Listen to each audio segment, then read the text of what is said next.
Welcome, everyone, to Rising Out of the Chrysalis with Marisa Grace, where I share life stories of struggle and triumph, not only of my own life experiences, but also through the experiences of my guests as a way to help you have breakthroughs and find hope in your own life. I am Marisa Grace, and today I have a special guest, Shay, who has an amazing, inspiring story to share with all of us. So welcome, Shay. Thank you so much, Marissa. I'm so excited to be here. And I'm so happy to have you here. So I want you to introduce yourself, tell us who you are, what you do, and tell us about your wonderful story that you want to share with us. Awesome. Okay. Yeah, I just wanted to first off say, I think it's so amazing that you're doing this podcast and letting people come on and share their stories, because I feel like everyone has a story, the good, the bad, the ugly. And I think it's so important that more of us step outside of our comfort zone a little bit to share our stories and, to get our voices heard. And for so long, I feel like I suppressed my voice because I didn't really think I had much to say. And, but I really learned that everybody has a voice that should be heard. So I think it's so amazing. Absolutely. We all have a story, right? We all have a unique story. And I firmly believe by sharing our stories, we could help somebody going through whatever we're going through, Yes. and help them along their journey and to get through that obstacle and let them know, it's okay. I survived this. You can survive that too. Exactly. Exactly. We can do hard things and, we can get through it. So, a little bit about myself. I'll start with my childhood. My parents divorced at a young age, and my parents moved a lot. And so with them moving a lot, I was always at different schools and always trying to find myself, trying to fit in with different cliques and groups. And I just always felt, so different from everybody. I got bullied quite a bit, and asked a lot of questions about, more about how the world works. And I felt like our education system really put us inside this box. And I always wanted to think outside the box. And I was always, I was always told to just be quiet and not ask so many questions. And that really started to affect my self-image and, how I viewed myself and how I viewed the world.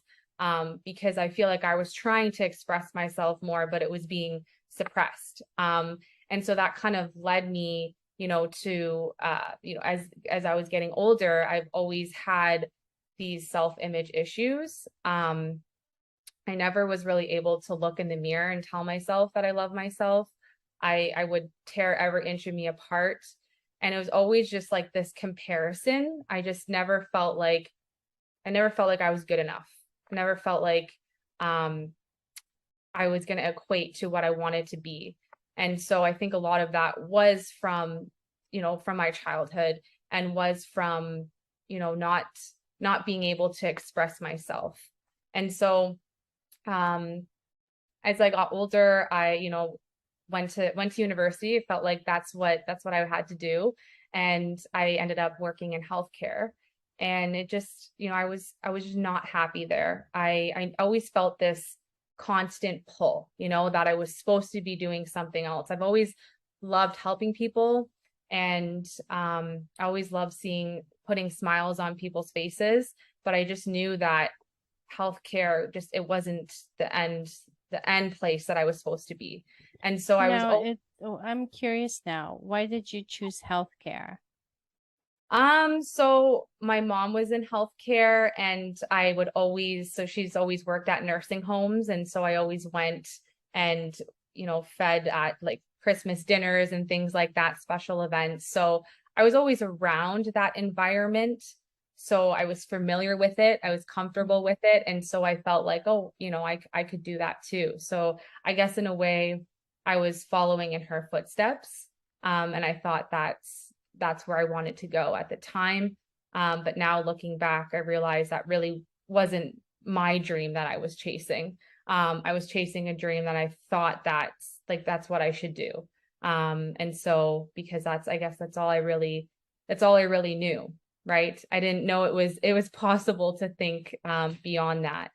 So, yeah, I just kind of made that decision based on, I guess, What just, you knew and what, yeah. yeah, Now, did exactly. you, now, as you mentioned, and we, you know, a lot of us suffer from self-image depending on whatever we go through. I know I did, Mhm. especially middle school into high school.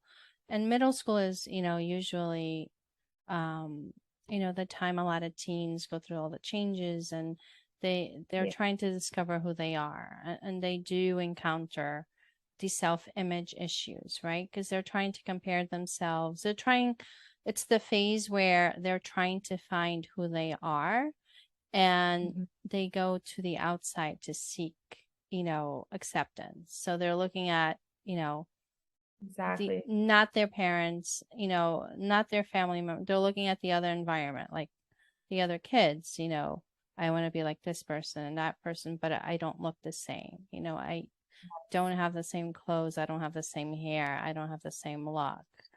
Um, and that has a big impact. I know it did to me, but for me, my self-image was due to the trauma I had gone through earlier, and I had no self-love at all. Yes. And I Hmm. hated every part of my body, everything. I Even felt, though I was a beautiful person, looking back, I'm like, how could I have not loved that person? yeah, She was so beautiful. yeah, But at the time, you don't know. yes. And nobody's there to guide you. Did you have anybody or any support system that? Yeah, I mean, I would tell people, or people would tell me, like, you're beautiful, you look great the way you are. I mean, of course, like my parents would always say that. I don't think people really knew what was going on inside and what I actually felt, though. I think I was good at hiding it, but I did have a lot of self-image and body image issues. Like I was similar to you, that I didn't love the body I was in. I wasn't comfortable in the body I was in. I would judge every judge every part of me and tear every inch of me apart.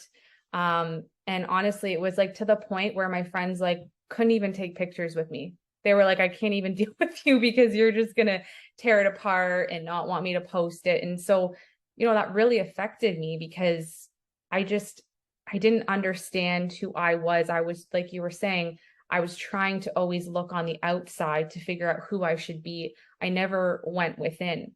I didn't understand who I was or who wanted to be. I was just being an image of what I thought I should be in comparison to the people that I've seen around me. Yeah. Yeah. And for a lot of us that struggle with self-image, that's what happens. We're seeking the outside, right? Yeah. For um praise, for, yes, you're good enough. Yes, you look good. But even when we do get those comments and those confirmations, we reject them. Hmm. We don't let them in. Oh, you're just saying that to make me feel good. Exactly. You're just saying that to be nice. And, they're not. They're really giving you a compliment, but we don't even accept those compliments. We don't let them in, Yeah. because the reality is it's how we feel inside, how we feel about ourselves. And the outside world can't really change that. We have to change that. Exactly. And I wish I knew that at a younger age, right? I wish we were taught more about self-image in school, because I feel like this is like your self-image controls everything in your life.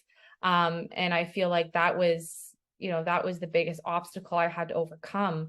Um, and that's, really was the biggest shift for me in the last couple years, was when I really started to study myself and really go within, and get the help from a coach to really see my potential, right? And to have that belief in me, because I didn't have that belief in myself. So I had to borrow that belief from somebody else to then believe in myself, because it was like I had the blinders on, or I like to say, like I needed to step out of the fog, right? And now it's like it's completely transformed in the sense where it's like I truly do love the woman that I see in the mirror now. And I am able to be comfortable and confident in my skin, which I've never been able to be like that before. But, it took that inner work. It took that time to study myself and ask myself, like, who do I want to be? And what do I truly want? And just rewriting my story. That's what it was all about, is that I didn't realize that I could change that. I didn't realize I could have the ability to rewrite my story and recreate that however way I wanted. I always thought that it was just, I was dealt like the wrong cards, or I used to always say, like, why do all these, bad things happening to me and around me, when really I was creating that myself. It was like I was stuck in my own prison, and all I needed to do was just step out of it and realize that, I can be, do, or have anything that I want. It just all starts from within, and really changing how I viewed myself. And I do think that it all stems from, your self-image. And then with that, Absolutely. Now, yeah, did you feel like, for me, I felt like I was inside of this bubble, and that was the wall around me, and I was like screaming inside to get out, and I just couldn't get out. Like, imagine the rubber yes, bubble around you, and you're just like inside, like, I want to get out of here. Like, I want to be that person that's confident, and I don't know how to get out. I don't know how to get out of this bubble that's, keeping me in this yes, cage. Is that how it felt for exactly. you as well? Yes, that's exactly how it felt. It was just like this, it was like that constant voice in my head, and that constant scream that it's like, like, you're meant for more. Like, you don't need to stay stuck. But it was like, I just didn't have that belief. I didn't think I was worthy.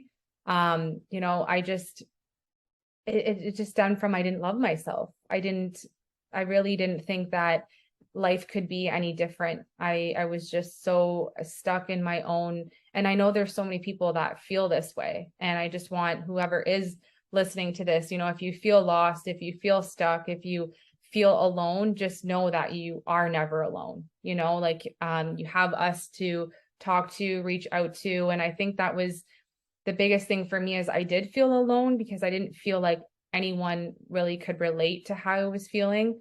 Um, Hmm. Especially because I guess I didn't express fully what I was feeling, and just hid a lot of it. And I would always say, it's like, people have it worse. Like, what am I complaining about? But, at the end of the day, we all go through our own struggles. We all go through our own traumas, and, you and I could go through something similar, but could completely perceive it in different ways, Oh, right? Not to absolutely. say, right. So it's like, not to say that somebody's traumas or struggles are worse than others. It's just, it's just coming to that realization that you can overcome anything that you go through in your life. And I know it can be, like, when I started really studying myself and started to do the inner work and started to heal, it was painful. It was Hmm. really painful. I cried a lot. Well, But that's part of the process. Yeah, right, there, you have to cry. You gotta let those emotions out. In order to right. heal, you have to confront those pain points, right? You have to confront the pain. Um, Yeah. Now, with your self-image, did you find yourself like hiding, like, I would wear baggy clothes, or I didn't feel like pretty enough to wear makeup or do my nails or treat myself to certain things. Now, did you deprive yourself of certain things? Um, I was the worst, like, when going out. I would change my outfit like 50 times. Like, I just was never comfortable in what I was wearing. And then I would just go out, and I would be miserable because I didn't feel comfortable in my own skin. So I don't know if I necessarily deprive myself. Like, I would just be like, okay, it was almost like I was trying to convince myself I was okay, but I knew inside that I wasn't. So I feel Mm, like maybe a lot of my friends don't even know this, like, that I portrayed it so differently. I think they knew that I was hard on myself, but not to the extent that maybe I portrayed. And so I think it was more just, I was just so uncomfortable in my own skin. And it just, that thought never went away. That thought of, you're not good enough, or you're not pretty enough, or who do you think you like, you're not smart enough. Like those thoughts were always there, and they were always overpowering. And even if I was having a good time and out with my, it was like those thoughts would still trickle in. And so it was just, yeah, it's just this always constant. And I maybe there's a lot of people that can relate to this that are listening to this, is just Oh, that not absolutely.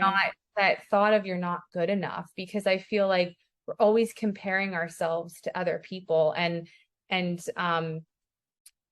especially social media now, right? I mean, we really only, most of us only show the happy times, the good times, that, right? So you don't know what happens though behind closed doors, right? You don't know what's really going on inside.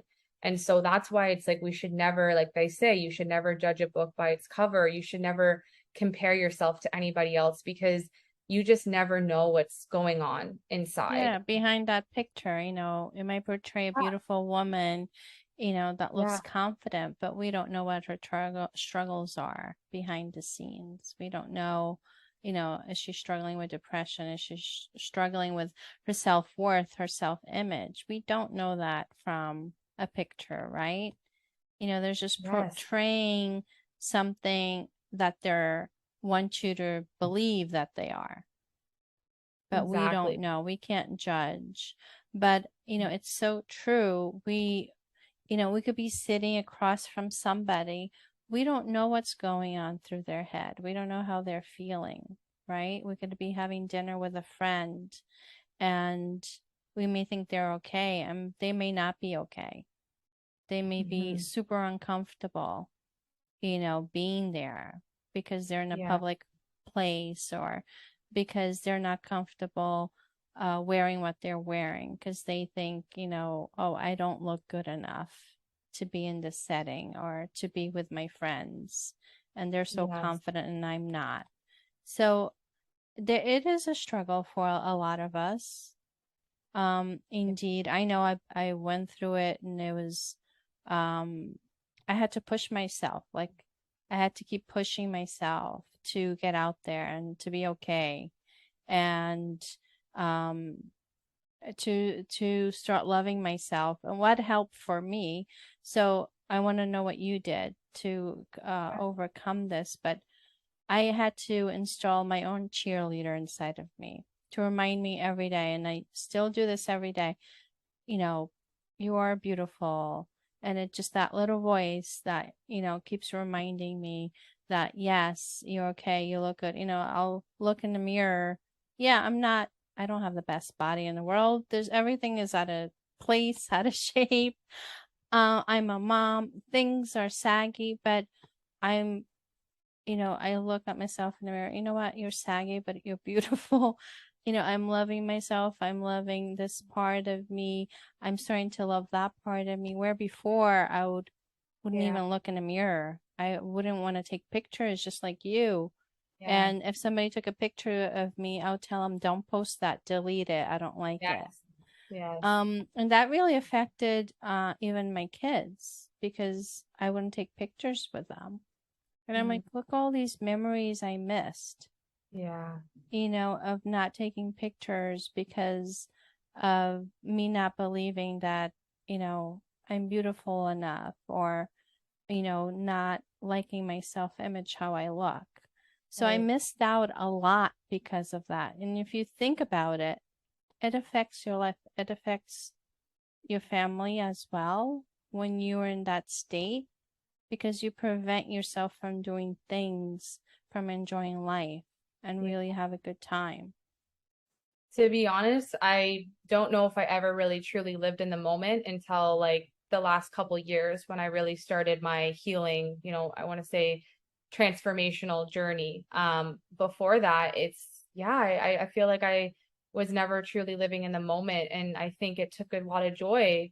And I think a lot of, I could have enjoyed myself a lot more if I wasn't so concerned. And that's what it was. It was that concern of what other people would think about me. I was so concerned about what other people would say and think that it was honestly, it was affecting me so much. When really I just had to get to a point where it's like, I'm not here to live my life for anybody else. Why am I caring so much what other people think? Why am I so concerned? All I should care about is how, how I feel in my own skin. And I really had to, like you said, look at myself in the eyes. I had to have a good talking with myself. And Yeah. that mirror work really helps. And I did have to, tell myself I was beautiful every day. And I even actually recorded, like, I made a self-image script. I recorded that and I listened to that every day. It was like, I really just was like, you know what?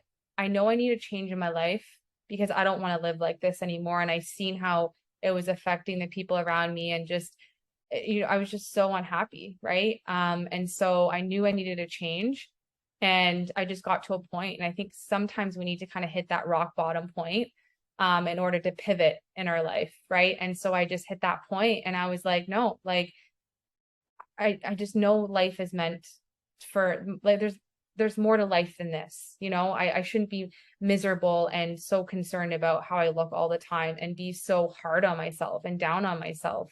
Um, and so that's the turning point for me, is, like I was saying before, is really when I started to study myself and understand and uncover why, like, where these thoughts and these beliefs came from, because they weren't even my own beliefs. They were like a belief that somebody said to me when I was younger, or, something that I felt like somebody said that was like that was criticizing to me. And maybe they didn't even mean it in that way. Right. But I took it that way. Absolutely. And The childhood programming, yes, and the way we interpret as a child, we interpret these things, then we create these limiting beliefs that carry over into our adulthood. mhm, And that's really what it is. And until we start analyzing things, we realize, oh my God, that's not, you know, that's not right. That doesn't sound right. How did I develop this? And we right. really have to change those beliefs around and recover ourselves. But we have to pay attention to that, like where they come from. We never, I feel like most people don't ever ask that question, like, where is this coming from? Right. Right. And that's a great question to ask when you're feeling out of place, when you're feeling these feelings, is just ask yourself, where is this really coming from? You know, and start there. Now, Shay, tell us what you do now. Now, I know you're helping other people Yeah. with their self-image as well. So tell us what you're doing right now to help other people. Yeah. So with this amazing transformational program that I went through, that really helped, with my self-image, and to feel the worthiness for myself and start believing in myself and having that faith in myself. I want to help other people to feel that as well. For anyone that feels lost and stuck, doesn't know what their purpose is, but feels like they're meant to do more. And so I want to help those kind of people. And through my journey as well, I experienced some mental health and digestion issues as well.